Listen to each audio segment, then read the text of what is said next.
चन्दन बिरिछ तर खडा भैलन रौसाना दुलाहा करोरी मरोरी पाना खासाजी करोरी मरोरी पाना खासा ऊपर होई कोइलर बोलिया बोलेली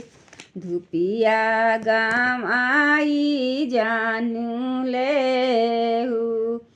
धुपिया गाम आई जानुले कैसे में धुपिया गावाई कोइलरिया भैले लगनिया के रबेर भैले लगनिया के रबेर ओने से आइबो कोइलर चिरा पहिराइबो सोना में मढ़ाइबो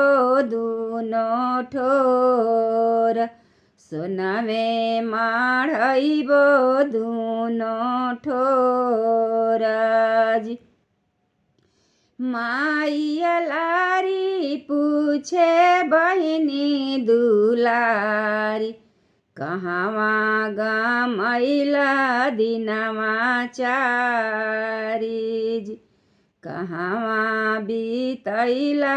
दिनमा चारीजी कहवा गमैला हो बबुआ दिन दुपहरिया कहवा गमवला सारी रात जी कहवा गमवला सारी रात जी दिनमा गमवली हो आमा बाग बगैचवा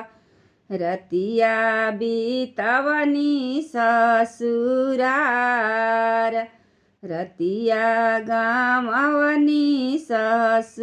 ससुरार कैसे में चिन्हला हो बाबू सासु साली सरहजिया कैसे चिन्हला सुहावाया पान कैसे चिन्हला सुहावाया पान अरिछत परिछत सासु के चिन्हली साली सरहजर चेली धामार सारी सरहजर चेली धामार पियर धोतिया हो पेन्हले सुहावा के चिन्हली माहे मड़ौआ धैले खाड़